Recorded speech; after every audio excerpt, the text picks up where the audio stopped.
적어도 우리 믿는 사람들은, 복 받은 사람들은 그런 말을 하고 그런 질문을 던질 수 있어야 됩니다. 고난과 역경 앞에서 사람들은 겁을 먹고 기가 죽어서 살아갑니다. 똑같이 어려움을 당해도, 똑같이 코로나의 위기가 있어도 겁 먹고 사는 사람이 있고 기 죽어서 사는 사람이 있어요. 준비하면서도, 철저하게 준비하고 조심하면서도 겁 먹지 않고 사는 사람이 있고 기 죽지 않고 사는 사람이 있어요. 야, 너 그렇게 겁을 먹는데 그 겁 먹는 거 어디서 배웠니? 세상에서 배운 거예요. 겁 먹는 거 세상에서. 너 그렇게 기 죽어서 살아간대. 그 기 죽는 거 어디서 배웠니? 세상에서, 사탄에게 배운 거예요. 하나님은 긍정적이고 창조적이고 건설적이셔요. 그래서 어두움 속에서도 빛을 주시고 빛을 보게 하시는 분이거든요. 물어보는 거예요. 그건 그렇게 힘들고 어려운 세상인데 어떻게 겁먹지 않고 사니? 어디서 배웠어요? 성경에서 배운 거예요. 하나님께로부터 배운 거예요. 교회에서 배운 거예요. 야, 다 그렇게 많이들 기 죽어서 살아가는데, 왜 기 죽어하고 살아가는데 넌 어떻게 기가 안 죽니? 어디서 배웠니? 나 좀 가르쳐줘. 하나님께 배웠거든. 성경을 통해서 배웠거든. 교회에서 배웠거든. 예배를 통해서 배웠거든. 그런 은혜들이 있기를 원합니다. 오늘 노인과 어른, 그냥 세월 시간 가면서 나이 먹고 늙어지는 그런 노인, 그런 늙은이와 그 속에서도 어른의 모습을 보이는 사람. 오늘 본문 20절에 형제들아, 지혜에는 아이가 되지 말아라. 지혜로운 것에는 아기가 되지 말고 도리어 악을 행하는 것에는 어린 아이가 되라. 그리고 지혜는 장성한 사람에게 성인이 되고 어른이 되라, 그렇게 말씀해요. 똑같은 고난과 역경, 연단과 훈련이 와도 애기 티를 계속 내면서 살아가고 애기 티를 내면서 신앙생활하는 사람이 있고, 어려움과 불편함과 두려움이 있는 삶 속에서도 어른다운, 성장한 성인다운 생각과 언어를 구사하고 행동을 하고 걷는 사람들이 있다, 그 말이에요. 믿음의 스승이고 믿음의 어버이 사도 바울이 고린도 교회 성도들에게 부탁하는 권면의 말씀이 오늘 본문입니다. 너 늙어봤니? 젊은 사람들에게 너 늙어봤니? 나 젊어봤어. 너는 젊지만은 너는 늙음이라는 세월을 살아보지 못했고 그런 경험들이 없어. 우리가 보통 생각할 때 젊다고 하는 거, 늙는다는 거, 젊음의 반대가 늙음 같으죠. 그렇지 않다는 거예요. 젊음의 반대는 늙음이 아니에요. 늙음의 반대는 젊음이 아니라는 거예요. 반대 개념이 아니에요. 젊은이에서 늙은이로 이어지는 선순환이다. 이거는 별개의 것이 아니라 그냥 연속되는 연장선상에 있는 것이에요. 그래서 어리석은 사람들은 늙음과 젊음을 구분해서 생각을 하는 거예요. 늙는다는 것은 별개의 것이 아니에요. 같이 가는 거예요. 그래서 살아가면서 나이가 많을 때나 적을 때 상관없이 좋은 현상이 끊임없이 되풀이되는 것, 좋은 현상이 끊임없이 되풀이되는 것, 인간 사회의 연속적인 흐름이다. 이것이 젊음에서 늙음으로 가는 것이에요. 절대로 분리시키지 말라는 거예요. 몇 년 전에 전철 무료 카드를 받았어요. 늙었다는 얘기죠. 뉴스에 보니까 만 65세 이상 인구가 800만 명이 넘었답니다. 그러니까 네 사람의 식구가 어른 한 사람을 부양하는 그런 세상이 되었다는 거예요. 카드를 받아들고 이상하기도 하고 어색하기도 하고 신기해가지고 전철을 2번인가 타봤어요.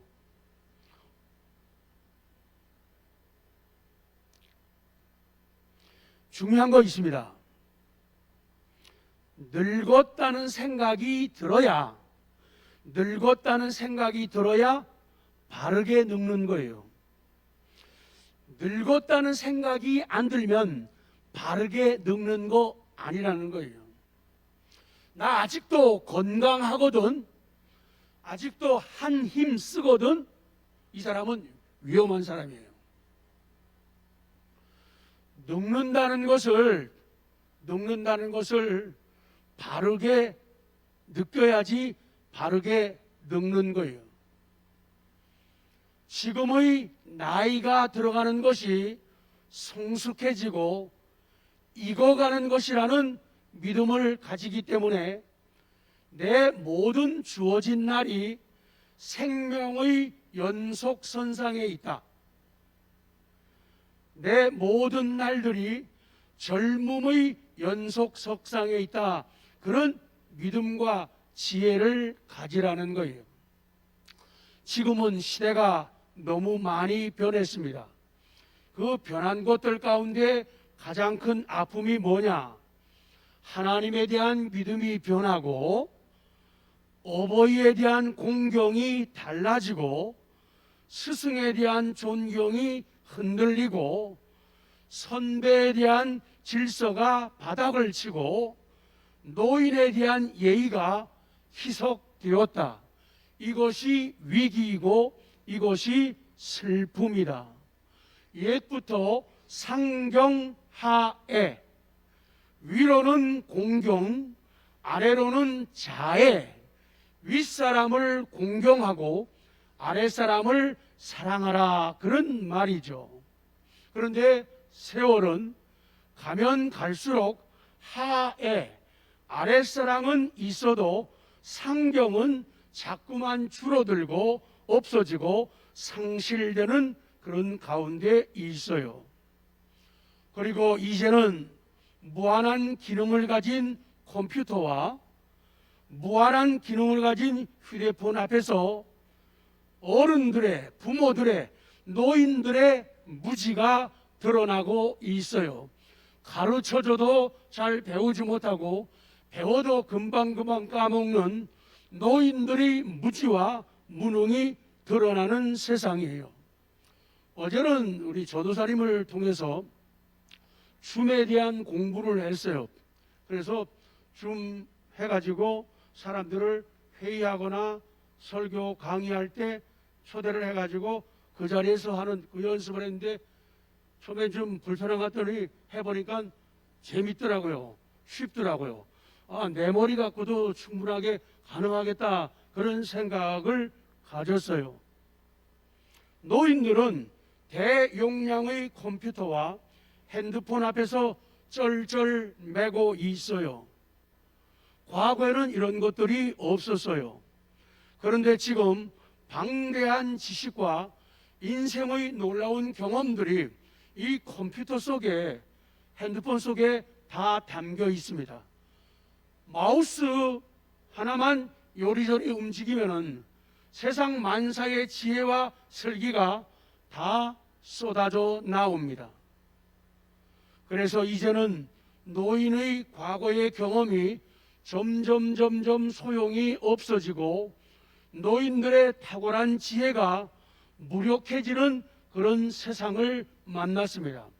그래서 노인들이 이 시대를 산다는 것은 마치 낯선 땅에서 외국말 한마디도 못하면서 그들과 접촉하며 살아야 되는 이방인과 같은 그런 세상이 되고 말았어요.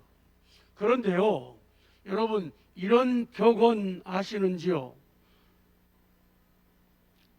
아프리카의 격언 가운데 이런 게 있어요. 노인 한 명 숨지는 것은 도서관 하나 불타는 것과 같다. 그만큼 사람들이 노인에 대한 존경, 어버이에 대한 공경, 어른들에 대한 섬김이 굉장히 진하고 아름다웠다는 거예요. 노인 한 사람이 죽는데 엄청난 경험과 지식, 자료를 가지고 있는 도서관 하나가 불타는 것처럼 그만큼 엄청난 손해다. 그런 교육을 했고 그런 교육을 받으며 살아왔다.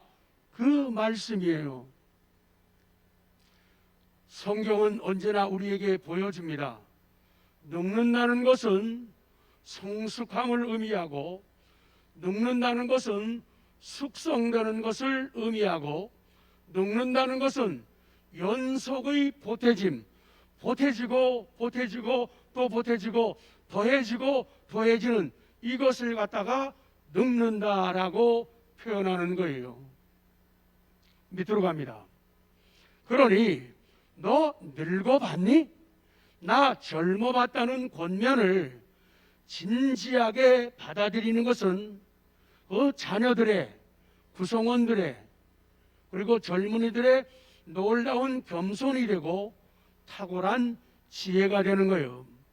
그래서 노인층의 어른들이 지금의 한국을 만든 거예요.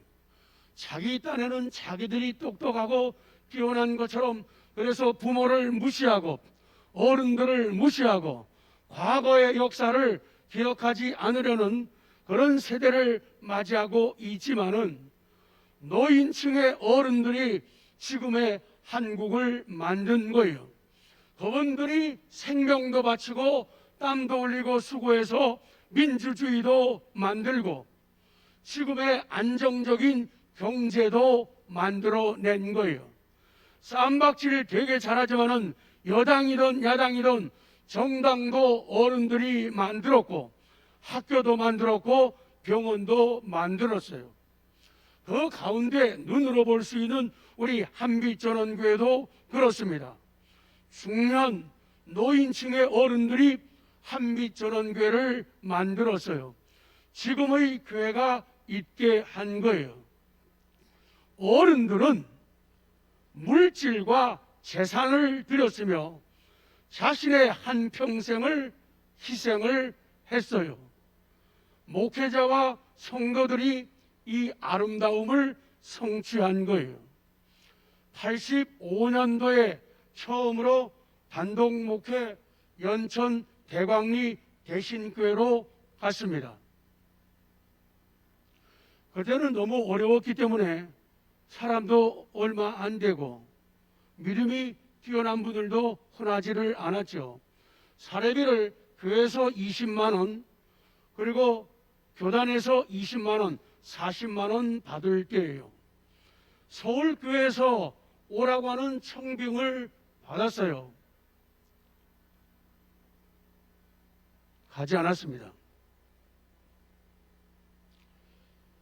옆에서 많은 분들이 힘과 용기를 주었지만은 돌아가신 우리 서현우 집사님이 너무 힘들고 어려우니까 같이 있고 싶은 생각도 있지만은 너무 젊은 목회자가 와가지고 시골에서 제대로 예우를 못하고 사니까 생각을 하는 거예요.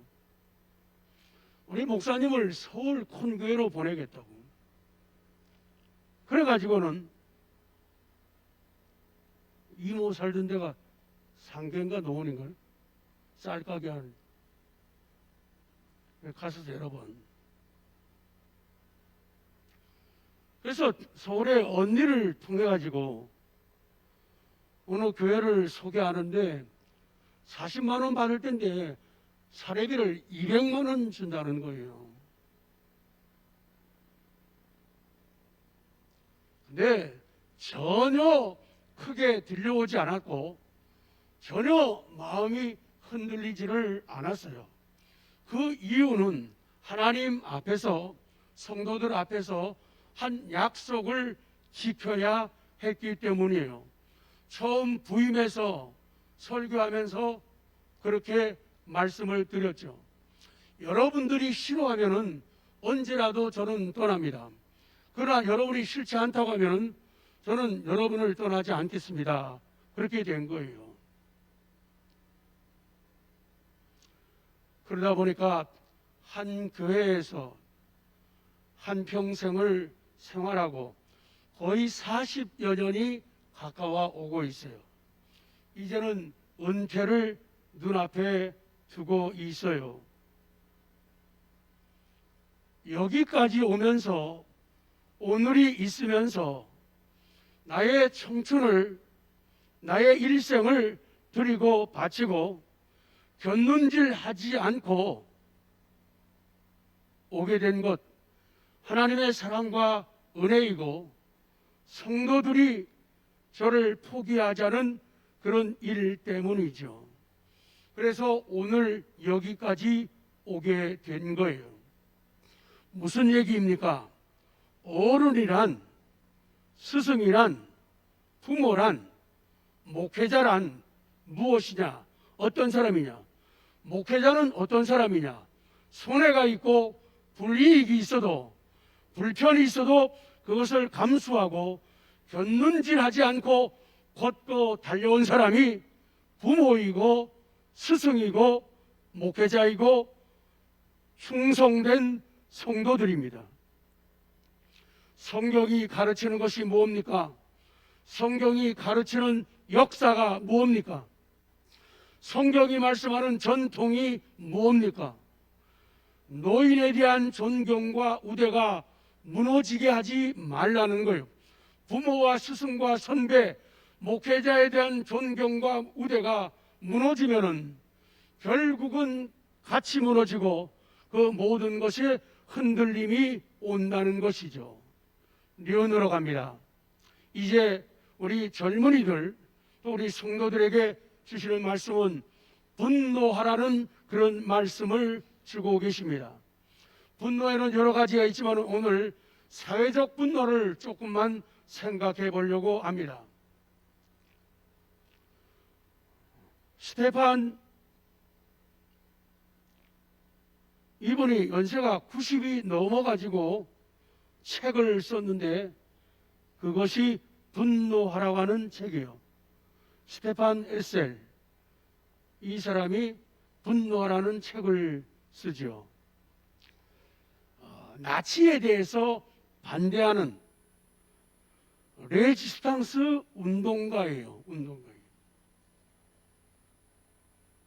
그래서 이분의 외침은 오늘날 사회에 대해서 무관심하고 그냥 살아가는 프랑스 젊은이들에게 던진 그 메시지가 오늘 우리에게도 동일한 의미를 주고 있어요. 그분이 책에서 말하고 하는 것이 그거예요. 무관심은 최악의 태도다. 무관심이 최고로 나쁜 태도라는 거예요. 나라가 어떻게 되어가는지, 민족이 어떤 방향으로 가는지, 교회가 지금 어떤 상태에 있는지, 성도들이 무엇 때문에 힘들어하고 무엇 때문에 기뻐하는지 관심이 없는 것은 최고로 악한 태도가 된다, 그 얘기예요. 많은 사람들이, 많은 젊은이들이 내가 뭘 어떻게 할 수가 있겠어, 내 앞가림 하는 것도 힘들고 어려운데, 그런 생각을 갖지 말라는 거예요. 그런 생각들이 만연되어 있는데 그 생각에 대해서 도전하고 비판을 하는 거예요. 그러면서 젊은이들에게 하는 얘기가 그 얘기예요. 내가 나치즘에 대해서 분노했듯이 여러분들이 뭔가에 대해서 분노하라. 그러면 우리는 힘 있는 투사가 되고 참여하는 투사가 된다. 그것이 정치적일 수도 있지만은 사회적인 것도 있지만은 이제 드리고 싶은 간단한 말씀 그거예요. 원수 마귀 사탄에 대해서 분노하라는 거예요. 그리고 자기 자신의 연약함과 무능함, 자기의 죄에 대해서 좀 분노할 줄 아는 그런 젊은이, 그런 성도가 되라, 그 말씀이에요. 이분도 그러했고, 프랑스에서는 이 레지스탕스, 이 사람들이 저항하는 사람들이 있었습니다. 파시즘, 우리 이거 할 때 파쇼 그런 말 많이 있죠. 파쇼, 묶는다, 단속한다, 단결. 그러니까 그 사람들이 자기들이 단결하는데 이 안 좋은 사상, 나치에 대한 그런 나쁜 사상으로 파쇼, 단결되어 가지고 나라를 무너뜨리고 망가져요. 그 나라의 백성들에게, 지도자들에게 이 사상 하나가 잘못 고치면요, 백성들 다 죽는 거예요. 그래서 프랑스가 난리가 난 거예요.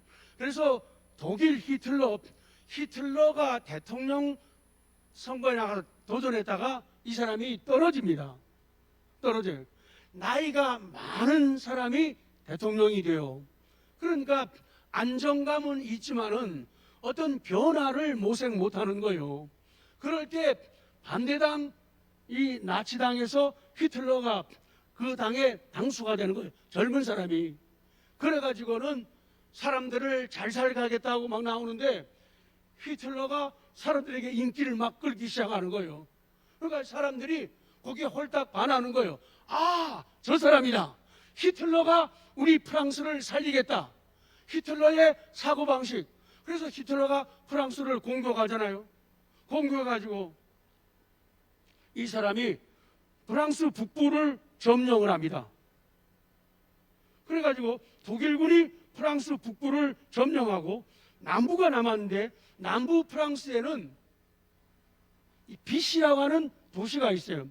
거기에서 이 사람들이 정권을 다시 정리하는데, 처음에는 멀쩡하게 1차 대전 때의 영웅이었던 한 사람을, 이 사람을 앞에다 세워가지고 페탱이라고 하는 사람을 원수로 세워가지고 지나는데, 이 페탱이라는 사람이 아주 못된 인간이고 나쁜 인간이에요.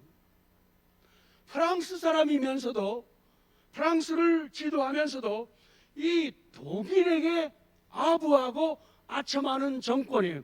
그래서 역사 속에서 프랑스에서도 사전을 뒤져보면은 비시 정권이라고, 비시 정부라고 나오는데, 아주 그들을 비난하고 욕하는, 흉보는 말이 비시 정권, 비시 정부라고 그러는 거예요. 이 페탱이라는 사람이 말로는 프랑스 지도자인데 독일에게 아부하고 아첨하는 그런 지도자예요.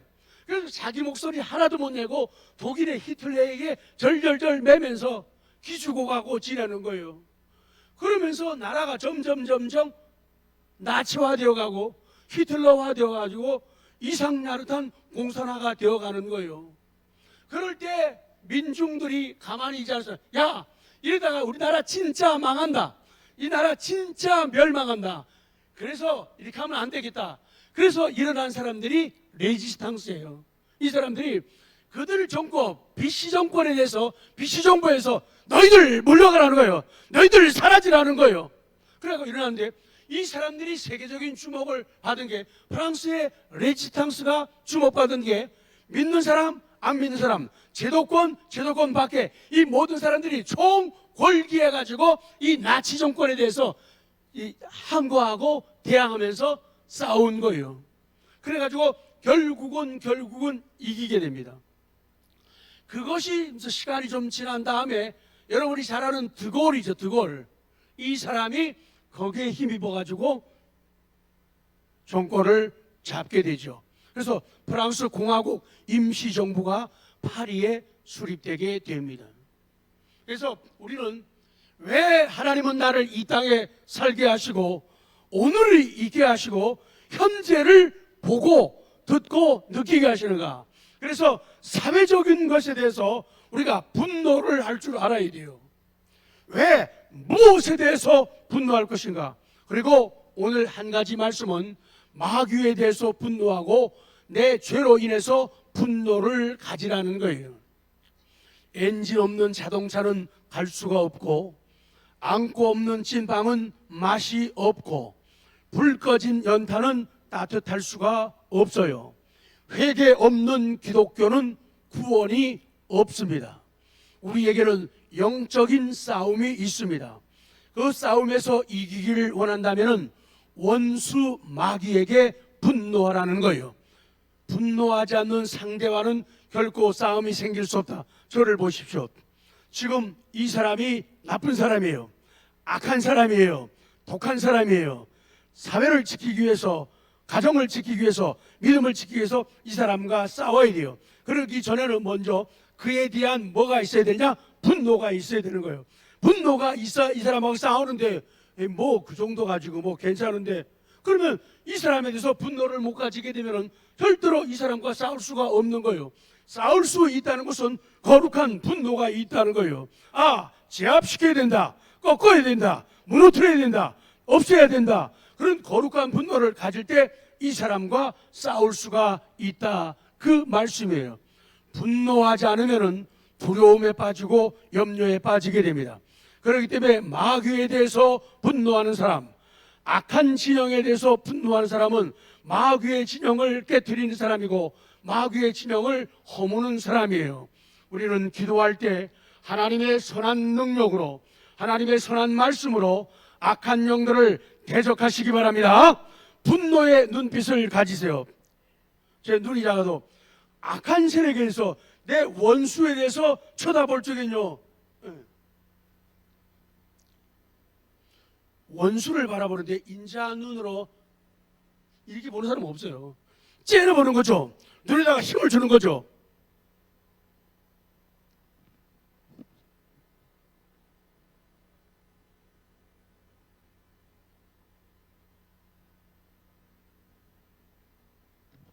하나님의 선한 능력으로 악한 영들을 대적하고 그 영들에 대해서, 세력에 대해서 분노의 눈빛을 가져야 되고 분노의 음성을 던져야 돼요. 그래야 도망쳐요. 자, 성경 신명기 28장 7절 시작. 여호와께서 너를 대적하기 위해 일어난 적군들을 네 앞에서 패하게 하시리라. 그들이 한 길로 너를 치러 들어왔으나 네 앞에서 7길로 도망하려. 그래요. 악한 영들을 대적할 때 이런 이김이 있어요. 분노의 눈빛을 가질 때 이런 이김이 있어요. 분노의 음성을 가질 때 이런 이김이 있다, 그 말씀이에요. 승리하고 싶으면 원수 마귀에게 분노하라. 그리고 죄와 친숙한 자기 자신에게 분노하라. 변하지 않고 달라지지 않다가 인생을 마치고 종치게 될 자기 자신에 대해서 화를 내야 돼요. 야, 인간아, 너 왜 그러니? 너 왜 그렇게 인생이 달라지지 않는 거니? 분노를 가지라는 거예요. 성령님이 주시는 분노는 거룩함입니다. 성령님이 주시는 분노는 의예요. 성령님이 주시는 분노는 이건 능력이에요. 그래서 두려워하며 살기 싫으면은 마귀에 대해서, 죄에 대해서, 그리고 자신에 대해서 분노하라. 자, 마태복음 4장 17절 시작. 이때부터 예수께서 비로소 전파하여 이르시되 회개하라, 천국이 가까이 왔느니라 하시니라. 천국이 가까이 왔다. 그러니 먼저 해야 할 일이 뭐냐? 회개하는 것이다. 회개할 때 천국이 임하는 거예요. 하나님의 통치가 임하는 거예요. 그 통치하심을 통해 나를 다스리는 거예요. 그리고 영원한 천국에 들어가게 되는 거예요. 오늘날의 기독교는, 오늘날의 우리들은 회개를, 이렇게 천국이 임하게 하는 회개를 길가에다가 버리고 있어요. 회개를 길가에다 버려요.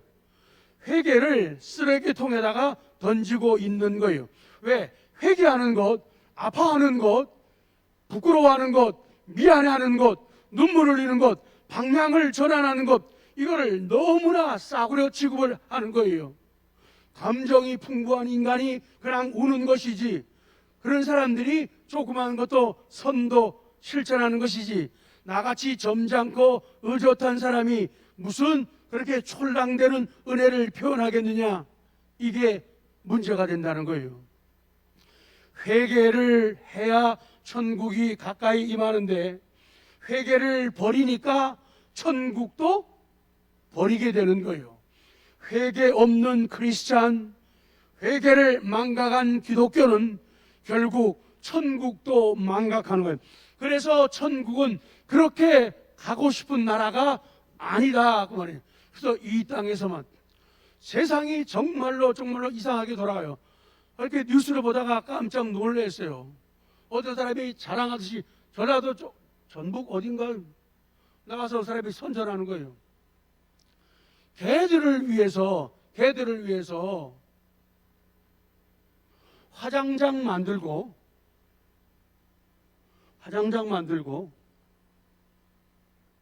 화장해가지고 뼈를 유골함에 담아가지고 두는 그거를 만들어가지고 잘 모시겠다는, 그렇게 인기랍니다. 좋아요. 그 많은 세월들 정들고 아름답게 행복하게 살아왔는데 왜 개 한 마리 물고기 하나 죽으면 왜 안 슬퍼요? 정말 슬프고 허전하고 그렇죠. 근데 정도 이상이 되는 거예요. 세상이, 그것이 꼭 그렇다는 게 아니라 세상이 갈수록 사이코가 되어가요. 개인가? 그거를 잡는데 개를 잡아서 뜨거운 물에다 집어넣으면 개가 고통을 당한대요. 그래서 개를 뜨거운 물에 넣고 잡는 사람은 벌금이야. 지금 몰랐죠? 벌금이에요. 앞으로 별일 다 생길 겁니다. 이제 뭐도 안 돼요. 왜 그런 일이 벌어지냐? 영혼이 없다고 생각하기 때문에 그래요. 죽은 후에 천국과 지옥이 없다고 생각하기 때문에 그냥 이 세상에서만 그러면 되는 거예요. 앞으로 그런 사람들이, 사이코 같은 사람들이 쌀도 못 먹게 할 날이 올 것 같은 생각. 왜? 식물도 통증을 느낀다고. 과일도 잡수면 아니, 그 과일 따면 어떻게 해요? 참 이상하게 흘러가요. 어느 정도는 이해하겠는데 그 선을 넘어서면은 하나님의 영역에다가 인간들이 손대는 거예요. 하나님께서 만물을 다스리고 그걸 다 식량으로 사용하고 그렇게 하라고 했거든요. 생선도 저절로 죽은 거 주워와야지, 살아있는 거 잡아오면 유비선장이 낚시해서 잡으면 안 돼. 그래가지고 그거 매운탕 하면 그것도 범죄 행위예요. 세상에 이해는 하는데 정도에 벗어난다는 거예요.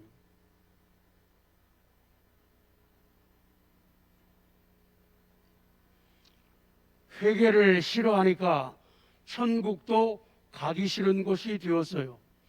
그 대신에 유일하게 붙은 게 뭐냐? 자기 자신에 대한 애착이에요.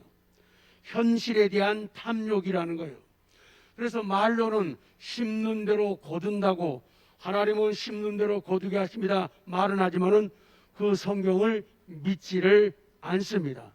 그래서 교회 와서도 겨우 간신히 이름만, 직분만 유지하는 드림과 받침이 있어요. 그 이상은 없어요. 체면 유지하는 정도만. 회개가 무엇이냐? 나의 자아가 왕이 되어서 자신을 다스리는 그 일을 하나님 앞에서 포기하는 거예요. 기브업하는 것, 이게 회개라는 거예요. 세상도 천박해지고 세상도 경박한 세상이 되어가고 있습니다. 기독교도 그렇게 되어간다는 거예요. 그들이 가지고 있는 예수님 상, 그 예수님 상에는 속죄의 예수님이 다 증발해 버렸어요. 그런 나쁜 열기가 하도 심해가지고 속죄의 예수님이라는 것은 다 증발해가지고 예수님이 없어요. 사람들은 현실적인 문제를 해결하시는 예수님만, 복만 주시는 예수님만을 따르는 거예요. 그래서 그런 예수님만 많아지고 그런 예수님만 늘어나고 있는 거예요. 이것이 슬픔이다 그 말씀이에요. 부담스럽지 않는 긍정의 예수만 믿고 싶고 나에게 칭찬만 해주고 격려만 해주고 좋은 말만 해주고 귀만 즐겁게 해주는 그런 설교만 듣고 싶은 거예요. 그래서 언젠가 문자 알려드렸죠. 요새 식욕이 어떠시냐고. 설교 들으면서 참 예민한 사람들이 있어요. 자기 마음에 조금만 안 맞고 코드가 틀리고 각도만 틀리면은 금방 기분 나빠하고 섭섭하고 입 꾹 다무는 사람들이 있어요. 이거 영적인 식욕 문제라는 거예요.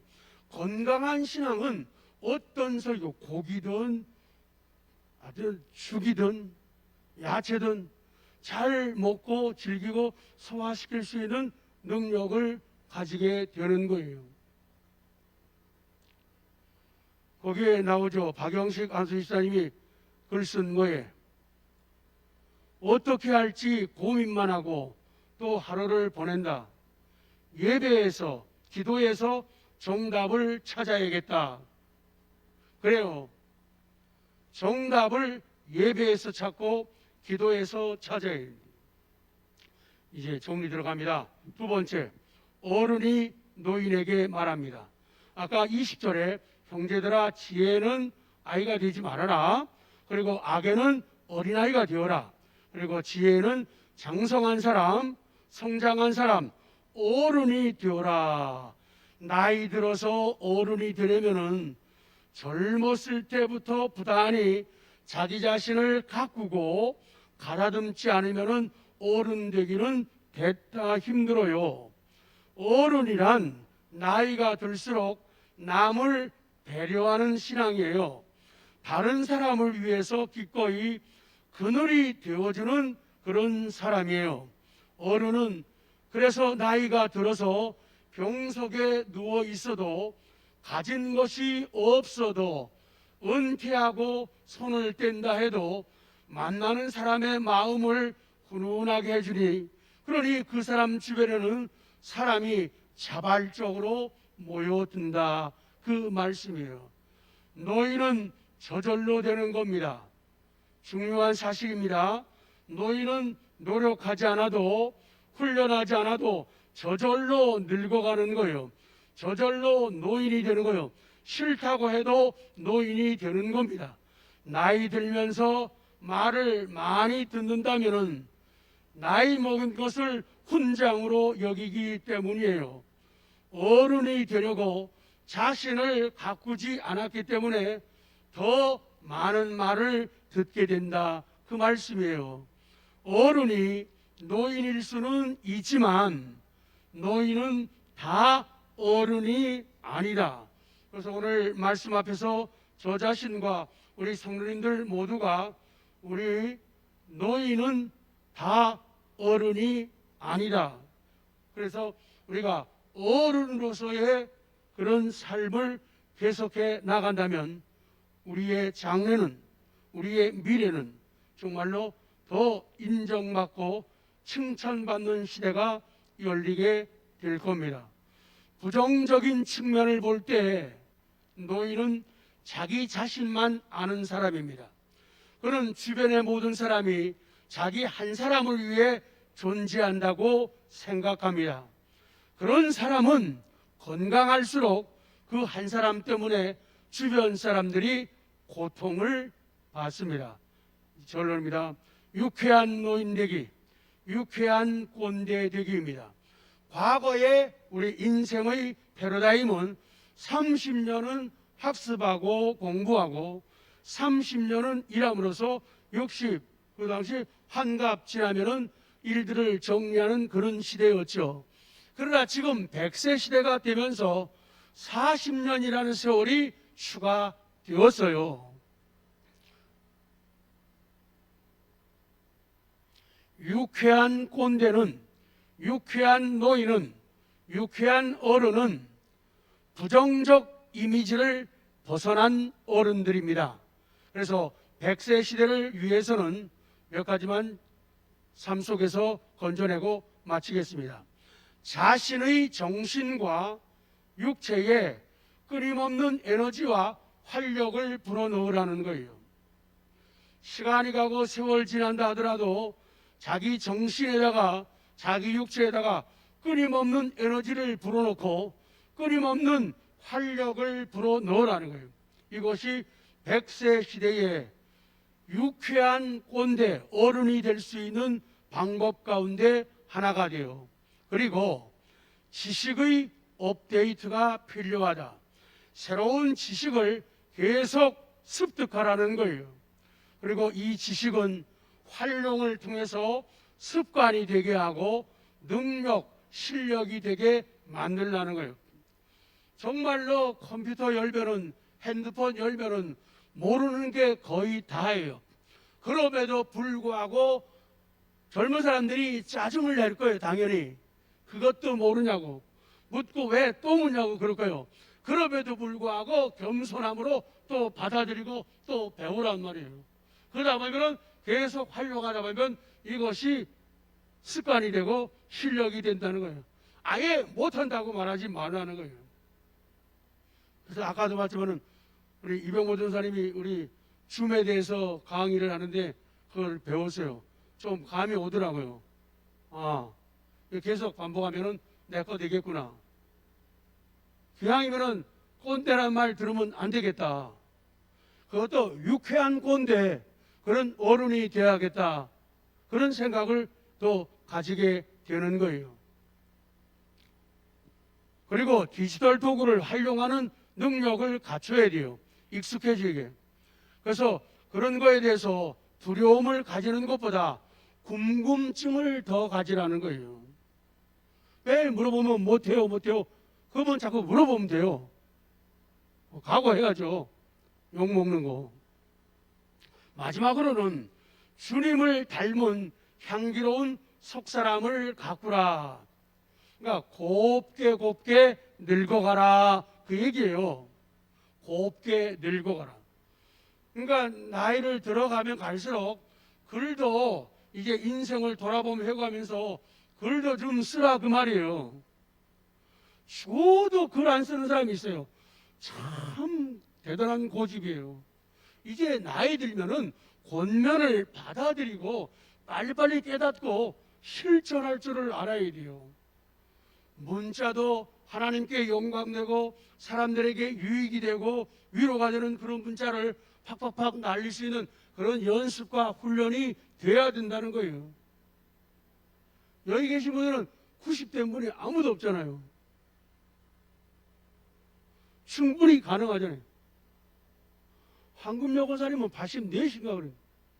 그런데요, 사진에다가 화장시키고 지우고 넣고 뭐 옆에 배경 넣고 이런 거 다 해요. 그러니까 나이가 아니거든요. 아예 포기한 사람들은 맞아야 돼요. 혼나야 돼요. 배우는 거예요. 아, 이번엔 내가 예배 드리고 설교 드리면서 이런 도전을 받아서 딱 꼭 한 가지를 더 실천할 거야. 젊은 애들 막 괴롭혀요. 막 괜찮아요.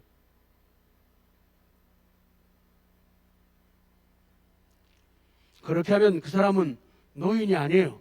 꼰대가 아니에요. 어른이에요. 그것도 아주 유쾌한 꼰대, 유쾌한 어른이 되는 거예요.